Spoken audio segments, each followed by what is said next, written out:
do this. I'm ready to learn a conspiracy theory. Okay. It's a bit of a stretch for the conspiracy side, but it ties into one. So here we go. Oh. I can't hit my desk. My mic doesn't like that. Oh.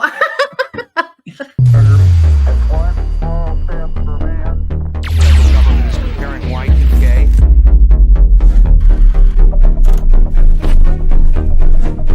We expected it to be very different, but they weren't at all. The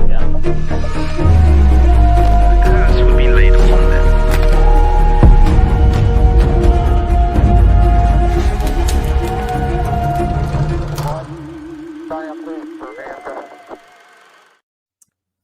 Hey, what's up, everybody? Welcome back to Voices from the Mausoleum, and welcome to episode 2 of Two Friends and a Conspiracy.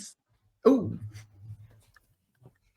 We spruced up our background because Rick from Horror Fiend did such a badass job on our intro, and so we needed to up the game a little bit. he really did put us to shame. That's all right though. Yeah, I'm blown away. So this is the first episode where we've seen it, because when we did our first episode that we didn't have it yet. We did not. So So. it'll be on that episode, but we didn't have it yet. And so this is like the first one where we're like, get to talk about it. Yeah. So when last we met, Radar did his conspiracy on the JFK assassination, which was bananas. If you skipped that one for some insane reason, go back and watch it. It's in the playlist for Two Friends and a Conspiracy. I did a lot of research on Robert Kennedy for it, even though it didn't make it into there. I did a lot of research on him for some reason. Yeah, this is a very research heavy series. It is. It's not as easy as being like, I really didn't like this movie. It's a bit much more complex than that. Much more. But it's fun to do the research though.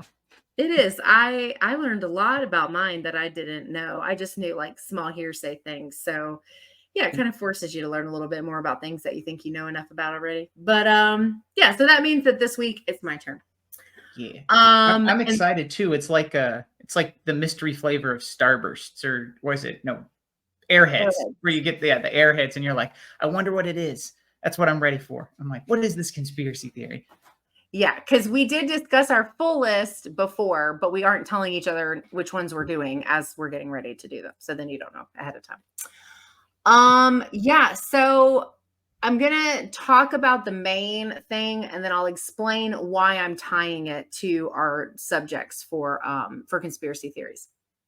Okay. And so the conspiracy theory-esque thing that I am going to, I guess, teach Radar about potentially is, and I got to look at my notes to make sure I don't butcher this name, is the curse of Tutankhamun. Ooh, okay. Yes, also known as the Child King or King Tut, right? Oh, okay. King Tut. Okay, there we go. Yeah, and so the short of this is kind of like why it ties into conspiracy theories is there's actually quite a few things over years and years that are specifically related to messing with Egyptian tombs and things that are, and there's a lot of misinterpretations. There's a lot of just made up shit. There's, but there's a lot of theories, a lot of superstition, a lot of things kind of built around these. And there was one thing in particular that I wanted to touch on in the series that really didn't have enough to be an episode on its own that kind of ties into this. So, well, now I'm really curious because I have no idea. Like I said, I know the list, but I'm like, how the hell does this tie into anything? Yes. So just give you some background on King Tut. He's called the Child King because he's one of the youngest that was ever gone and that was ever able to be given that role. He was 9. Damn, what? On the throne. Yes, he's the youngest to take the throne. The youngest, but there were some, I think, that were a little bit older that were still pretty close to 9. He was 9 years old. That's such a bad move. That's an actual child. I was so stupid when I was 9. Wait until I get to what he actually accomplished, though, as a 9-year-old king. I mean, keeping in mind, of course, he had adversaries, people who told him how to do things, people who, not adversaries, what's the other word? Where they just, the advisors. Advisors, thank you. Yeah. That's the word I was looking for, advisors. So he wasn't in this on his own, right? But yeah. So he ruled from 1332 to 1323 BC. He died at 18. Ooh. So it wasn't on the throne for like a super long time. His death is marginally not understood. Like there are a lot of assumptions made about how he died or why he would have died so young, but like technically speaking, we don't really know the entire reason. In 2012, there was a scientist and some people that came together and basically suggested he could have died from a combination of malaria and a leg fracture, the combination of the two things. Because he died so early, his royal tomb was not prepared, which is a big deal. The Egyptians, afterlife, very, very, very, very big deal. And so to basically die before your royal tomb is ready is not super ideal, obviously. And so they actually ended up burying him in a substantially like smaller non-royal tomb because I didn't know that. They didn't have a choice, right? Because what are you going to do? He can't just hang out and rot while you're like trying to figure out how you're going to bury him. There's kind of a time crunch on burying a body.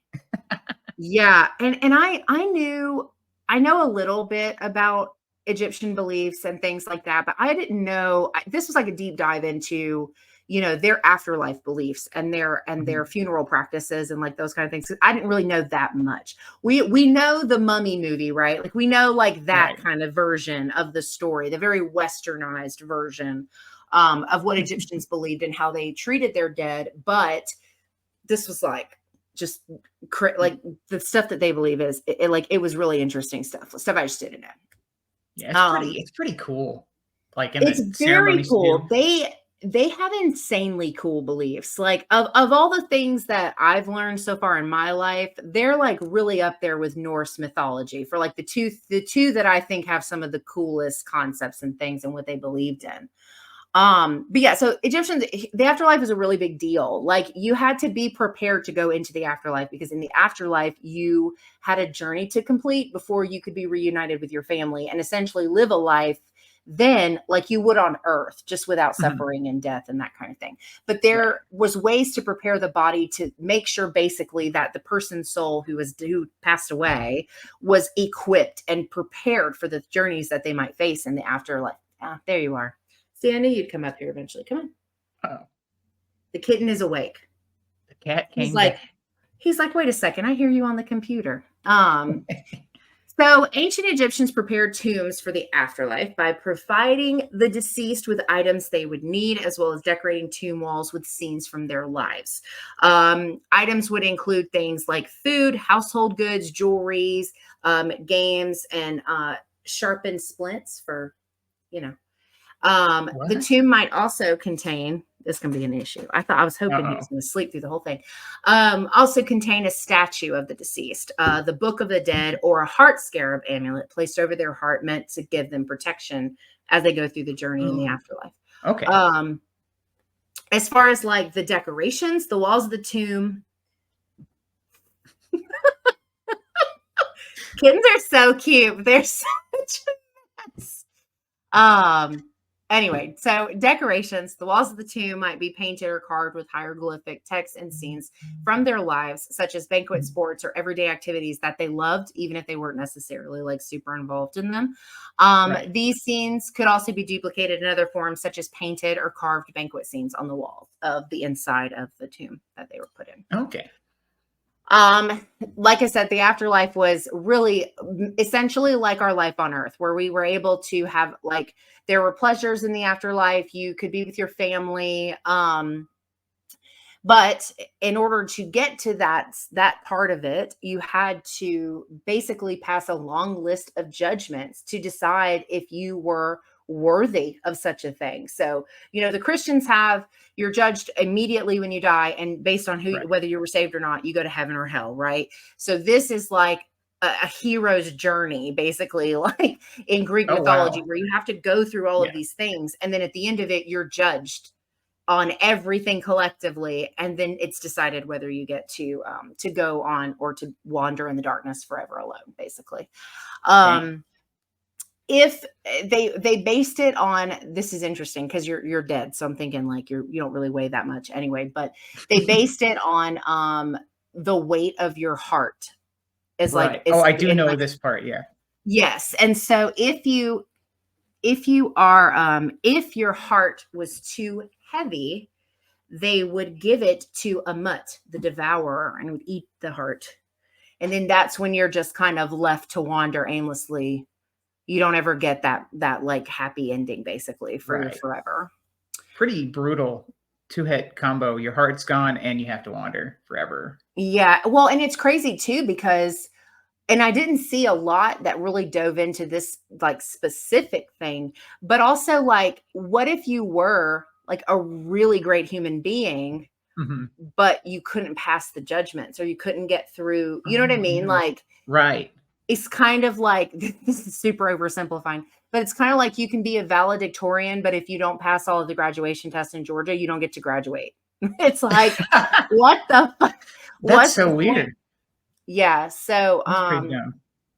but yeah, that was just kind of, a little background on like that part and like the tomb stuff. And so our poor like little King Tut really didn't start out, like with the best situation. He died very young.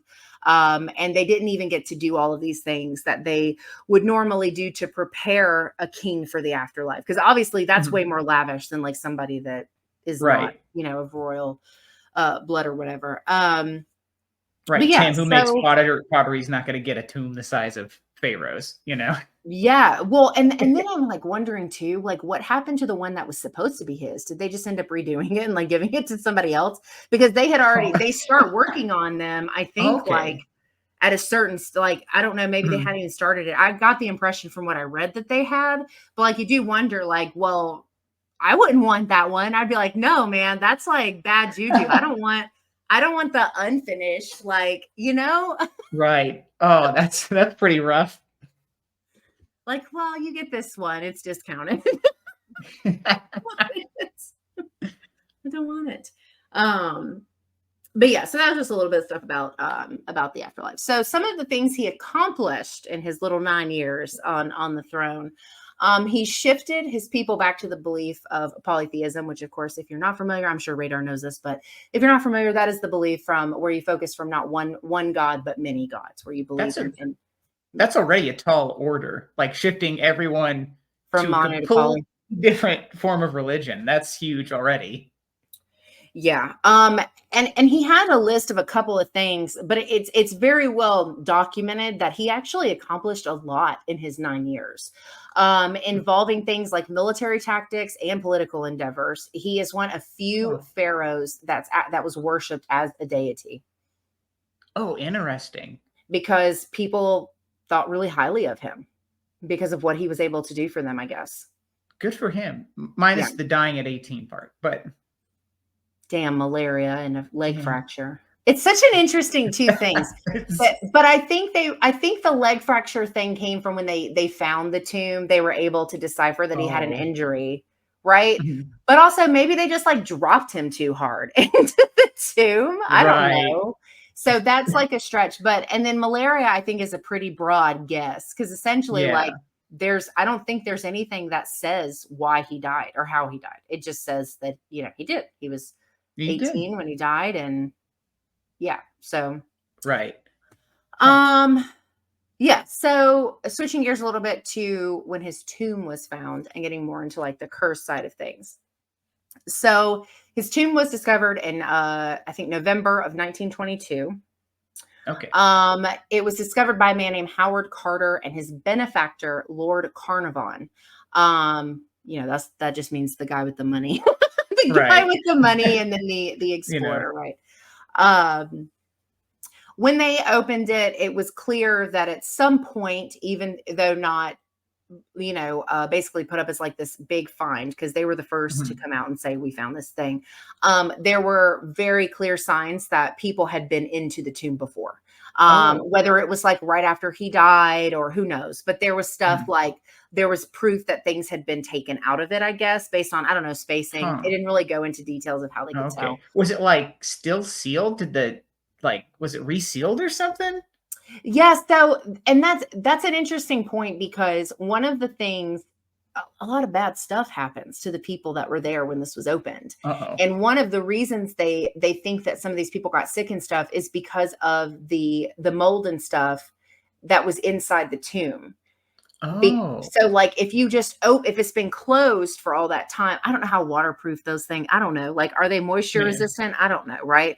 But that was one of the things they talked about was when they pulled it open and everything from the inside was able to breathe and come out, that it made people sick, which would lead me to think that it had not been opened once it had been sealed. So it's possible that maybe people took stuff out before they sealed it. Oh, interesting. So Like a few people grave went, robbing, right? right. Sort of. We respect him, but we want to get ours, kind of. That's interesting. Yeah. He's a deity, but we really like the vases he was buried with. So we're gonna take those. This would go so good in my living room. Like, yeah, exactly. Just a little pilfering. Interesting. Oh my God. Contents were left intact, including his mummified remains. Over 5,000 artifacts were found inside the tomb. Damn. And all 5,000 have been essentially traveled all over the world. You know how like they'll rent that stuff out and it goes to like random museums. So it's been seen all over the world by this point, since the 20s.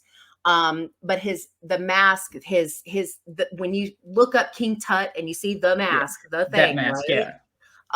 That remains in the Egyptian museum, though. I don't believe they let that one travel. I think it's just the other like more minor artifacts, which are still cool, I'm sure, to see, but not as big of a deal as the mask that he was that he wore, that he was buried in. After their finding, there were mysterious deaths surrounding the tomb, resulting in the theory of the curse of the pharaohs, which is something that had existed, I think, prior to that as well. But essentially just this idea that basically, the Western world does this with everything. We don't understand it, so it's cursed. It's bad. It's, like there's always that like labeling of things. But basically, it just created this thing of like all this bad stuff happened to these people, and the correlation is this tomb. So obviously, it's cursed, right? It's I gotta tell you, they play with this in The Mummy, the movie. Like I was thinking about that movie so much while reading about this stuff, because they talk about like, when they open the thing and like all the dust comes up and they all like freak out because those damn beetles get out or whatever. Right. The scarabs. Thank you. Can remember what they were called. And so anyway, so it was just like, I was thinking about that kind of stuff the whole time I was reading about this. I'm like, dang, they must have really looked this stuff up and just went wild with it. Right. Like went into left field. But yeah, so there are said to be curses on pharaoh tombs. If the remains are disturbed, the curse is unleashed. The curse consists of anything from bad luck to illness to eventual death. There were also some cases I read, not with specific names and people, where people went mentally crazy. Oh, okay. Interesting. As part of the illness. So the illness was sometimes like sick, like physically sick, but sometimes it was also like mentally sick too. So the benefactor Carnarvon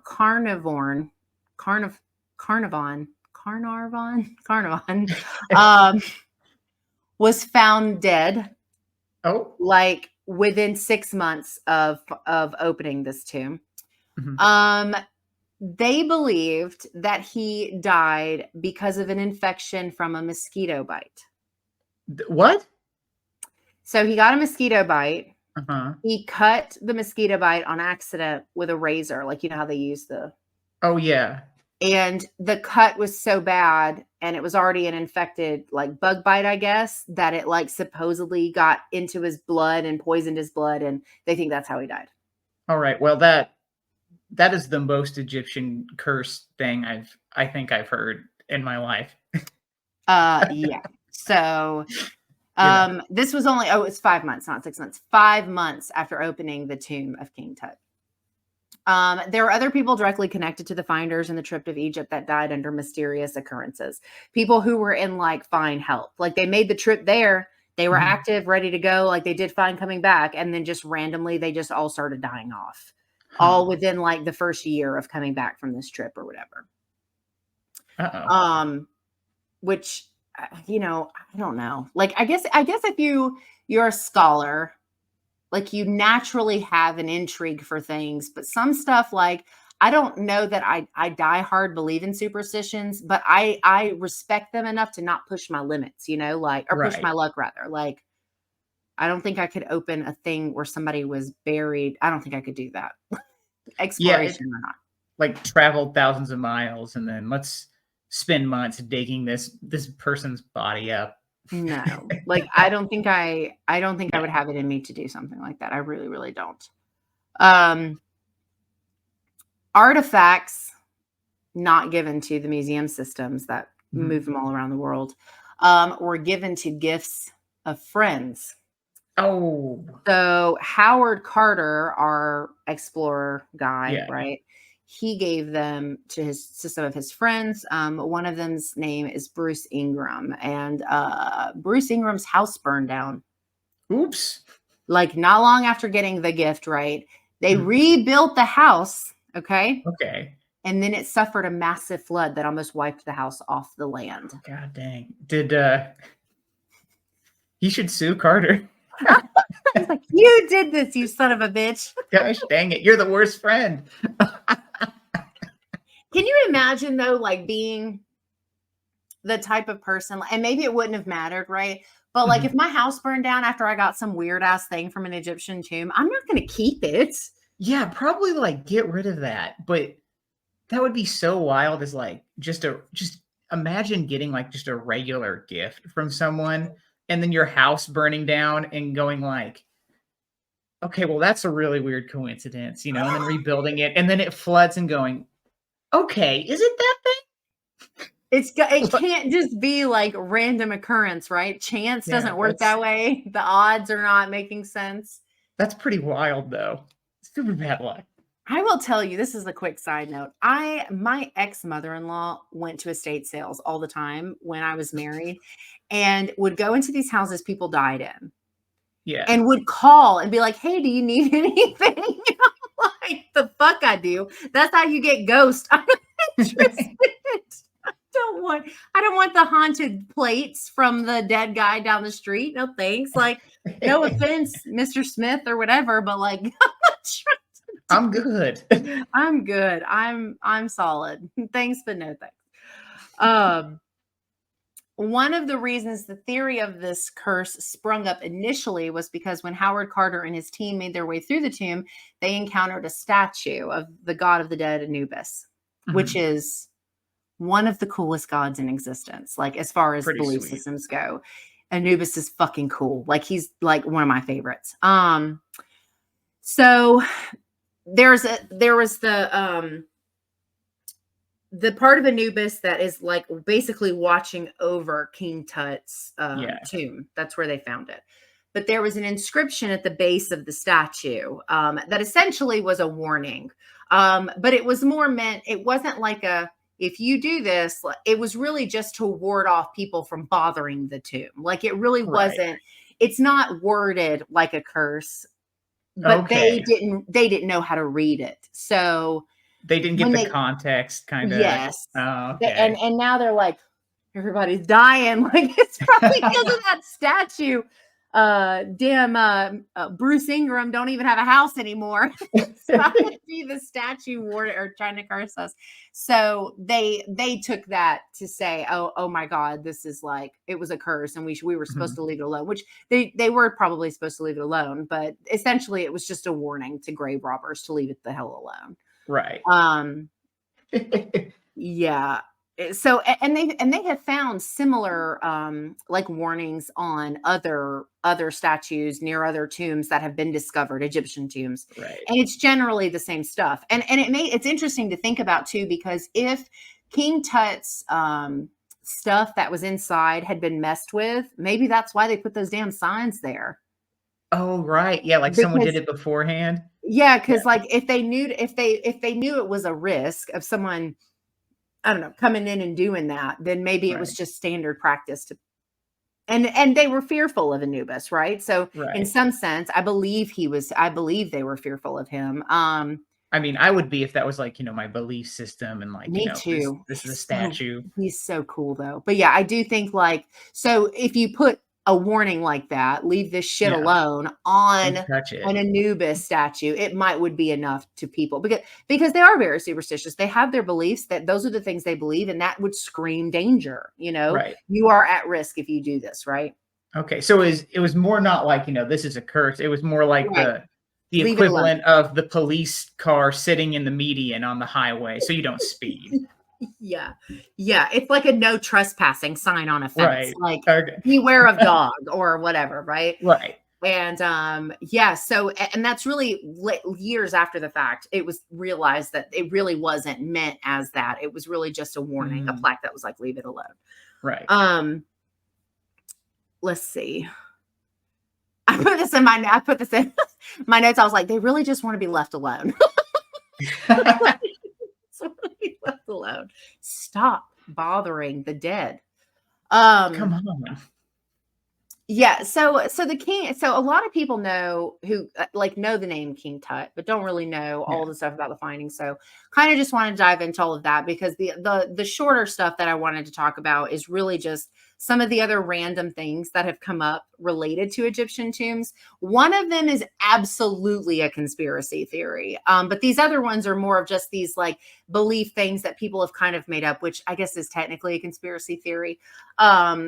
And so this is the one that I talked to you about forever ago. And I said, I was like, I know I want to talk about this, find a way to talk about it. But there's not a lot of information on it because it was a conspiracy theory. It's just made up. Like it's Right. not, and that's that a mummy board, which is the whole thing, that's Right. carved out or whatever. What they are known to have to basically be I guess like omens of misfortune, right? Okay. So they've kind of gathered this like reputation for bringing misfortune, and a lot of stuff has kind of been built around that. There is a British mummy. It's called the British mummy. Okay. Interesting. That was moved, or it's called the British mummy because it was moved from the British Museum at the time that it was being transported, but it's from Egypt. It's from Egypt. Okay. But it's this mummy removed from the British Museum to New York on the RMS Titanic when it sank. No. And so these things have been accredited with causing death, injury. Did you just step on a dinosaur toy? What are you doing? That scared me. Anyway, yeah, so injury, large scale disasters, and that's just one of the story ending in like a major catastrophe. So what's true, I believe from what I found, feel free to comment if I'm incorrect, folks. From what I found, the Titanic was carrying Oh, it a was. tomb. They were carrying one. But this particular conspiracy theory is that is why the Titanic met the fate that it did. That's so wild. Is because of this Cursed mummy because of the board. curse of the mummy. Oh my goodness. Yeah. So that was one I knew I wanted to talk about because I went down this rabbit hole of conspiracy theory documentaries after watching the one about another thing we're going to talk about later in the series. And I started watching ones that were more like grouping them together and just talking about a bunch at one time instead of like deep dives. And one of them was about Robert the Doll, which is the real life Chucky. Right. And then this, and I was like, hold on. I was like, there was a fucking mummy on the Titanic. I would have sold my ticket. Like, There's no way I would have been like, hell no. But yeah, so that's one of the theories around why the Titanic had such horrible luck. For the record, for anyone unsure, the Titanic went down because they had a captain and a team that did not fucking respect the laws of nature. And that's why the Titanic sank. And they were severely prepared for a catastrophe like that because they wanted to be pretty. That's why the Titanic was such a fucking disaster. Yep. But according to some people, it's because there was a cursed mummy. Because of a mummy. That's wild. That's so ridiculous. Yeah. And the other one that I think is like one of the other few that like people actually talk about is and this is prior to anything that happened with King Tut, because that was in the 1920s. So in 1699, whoa. I know it's going back really far. That's why I was saying like the Curse of the Pharaohs has existed for a while, but it really didn't blow up due to technology limitations and travel limitations back then. But in the 20s, it blew up because, newspapers and all that stuff. But in 1699, Louis Penneker wrote about a traveler that was plagued by recurring visions of two specters. The weather was unfavorable on their ship, and the sea didn't calm until the mummies on board were thrown off. Interesting. Wait, so they just chucked them into the ocean. Maybe it's the same ocean the Titanic sank in. It was a double whammy. There you go. Yeah, so he wrote this whole thing about people basically having bad visions of ghosts and bad things happening on the boat that they were on, the ship they were on, and the sea was like unnaturally bad, and it made for a really hard journey basically, and so it didn't stop and things didn't get better until they got rid of the tombs that they had on board. And this was all the way back at the end of the 1600s. This is written about. Mm-hmm. Huh. Yeah. So this has been kind of part of the zeitgeist for a while. Yeah. Because, 1699 compared to 1922. It's a huge gap. Yeah. And then the Titanic was 1912. Yeah, 1912. So it was even before King Tut. So that was even before King Tut. Well, I don't know. Maybe the theory came out way after that, but possibly either. Okay. Yeah. I'm sure somebody saw there was a mummy on there and was like, that was what did it. There was one guy. That's definitely what it was. It was not an iceberg. It was definitely the Curse of the Pharaohs tombs. It was a mummy. Yeah. There was a theory. That Carnarvon, the benefactor for Howard Carter, that he must have just gotten into some toxin or mold, like what we were talking about earlier, where when they opened it, and that's actually what made him sick. And then he just didn't realize how sick, and then it just overwhelmingly killed him, I guess. Okay. But there's a lot of speculation that doesn't make any sense, and it's obviously quite hard to prove that that's actually what happened to him. Right. But then there's also numerous other accounts of people connected to artifacts that were given away, or even opening tombs themselves, not related to King Tut, that suffered financially, physically, mentally, or all of the above, and could ultimately, in a lot of cases, cost them their lives. So, maybe don't open tombs of dead kings. Maybe don't do that. Just in general. Not even, I feel like if you need a curse to like prevent you from opening a tomb, you're probably not a good person in the first place. No. And it's so crazy because like I was learning about, because I'd heard the name King Tut. I'm familiar with the mask, Yeah. But I didn't realize how much of his story was connected to the concept of curses related to tombs. Like I didn't realize that his was basically like what made it mainstream, right? Yeah, because, that's pretty wild. Yeah, I didn't know that. And I felt for him because, he was so young. I mean, I don't know what he was like. He could have been a piece of shit. I don't know. But he was 18, so he probably was. But, it was the fact that like he still, even in only 9 years, was able, like I was reading and they were like, he was able to like accomplish stuff that like the king before him couldn't. And like just like military wise, obviously the religion side of it too. But it was really interesting to learn all of this because I genuinely, I didn't realize all of those things were connected as separate things and then together tied in based off of that's pretty wild curse. Yeah, that's pretty interesting. I didn't even realize, because like you said, I've heard about King Tut, but I didn't realize about, because I know the history around finding his tomb and all that. I didn't know about the curse part, because Yeah. I think where I'm at, there were a few artifacts from King Tut's tomb that are in Oh, where I'm at, Wichita, Kansas.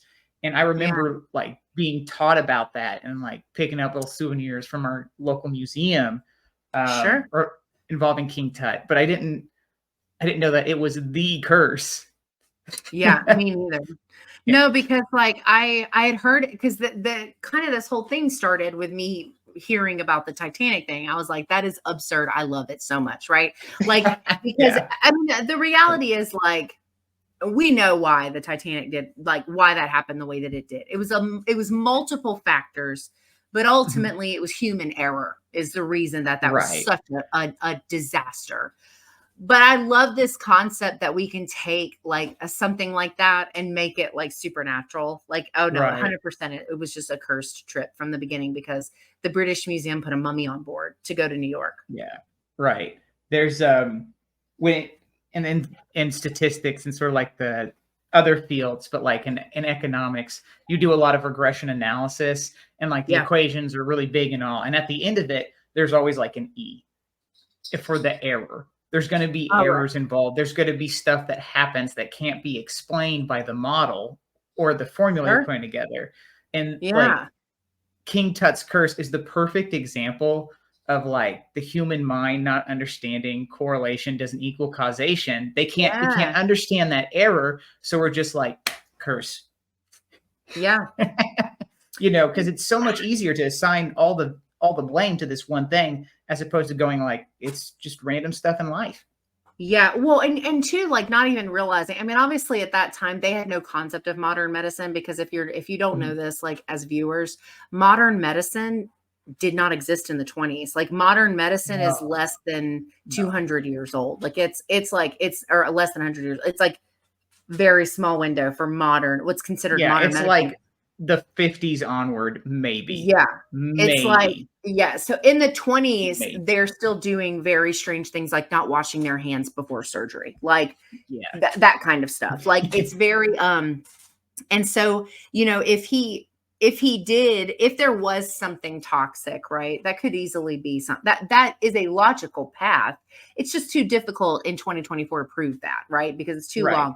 But there is, when people go into places like this now in a more modern world, when they go and they do things like this, they wear a mask for breathing and stuff for that Right. very reason, to prevent themselves from breathing in shit that is not going to be good for them.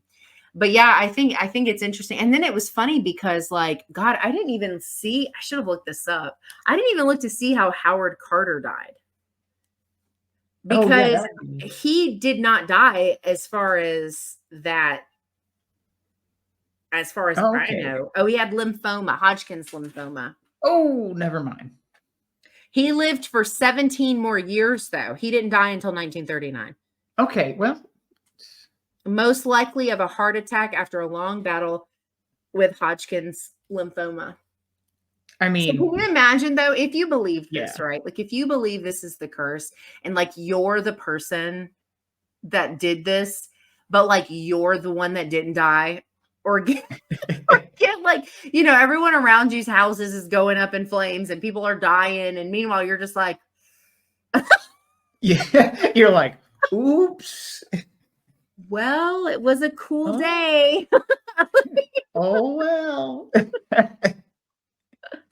Though I guess if the curse was real, I feel like that would be the best way to enact vengeance, is to like make someone think that I'm going to get you and then just not do it for like 17 fucking years. You never know when it's going to happen. Like, and then you die of a heart attack, supposedly, because we don't know, right? Like, yeah, right. You know, just like, oh, like constantly looking over your shoulder for 17 years. That's a pretty good. Meanwhile, other people are like dropping like flies within the first few months of being, having discovered that. That's insane to me. I got to tell you that this really has made, and I think you said something similar when we were talking about the JFK assassination, of like the things that made you like want to look up. Like I want to watch. I know there's got to be like full on documentaries about King Tut, because I'm like super interested in what this 9-year-old did as king. Like, curse aside, I'm intrigued. Like, let's get into it. Yeah, like Spin-off most 9-year-olds. series? Yeah, like most 9-year-olds I know can't even argue properly if Superman is better than Batman. But you got this guy was running a whole fuck. That's crazy to me. Like, I can't even like. Yeah. New So spin-off anyway. series for voices. Stay tuned. Yeah, No, this is I will say, like, I like that about this series in general, because like I don't really like, we haven't done anything like this on the channel before, conspiracies and stuff. And I think they're more horror adjacent, right? But like still pretty close enough. Yeah, I would say so. I mean, you get that same feeling if you. It's like kind of like a creepy pasta almost before creepy pastas. That's a good When a conspiracy theory hits right, you're like, it gets that same feel. You're like, ooh. There's one I'm going to cover when it's my turn, and it, like, I believe it almost. They've got me so convinced. I'm like, that could be fucking real though. Like, I don't know. Don't do it. Don't go towards the light, Angel. That's like, I don't know. Like, I need some receipts. I feel like this could be real. Oh no, they got her. Oh no. But anyway. All right. Well, I think that's going to wrap up this episode of Two Friends and a Conspiracy. We do have merch. Hopefully, not next episode, but the episodes after that. Hopefully, we'll have our shirts by then. They are on their way. They just take forever to get from the printing place. But if you're interested in checking that out, it's the logo from behind us with the name Two Friends and a Conspiracy. It looks pretty dope on shirts, but I say so myself. So check the link out and see if you want to get one of those things from the shop, whatever it is. Stickers.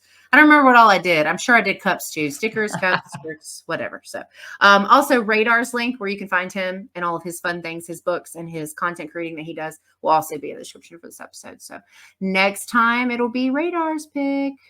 Hot damn. I'm rearing to go. We don't have to wait that long because we're going to record it after this one. Well, yeah. Don't tell them. It'll ruin the magic. We'll totally be in the same shirts, and it will not mean that we did them back to back. But anyway, thank you guys so much for hanging out with us. We hope you have a good rest of your week. Enjoy your weekend, and we will see you in the next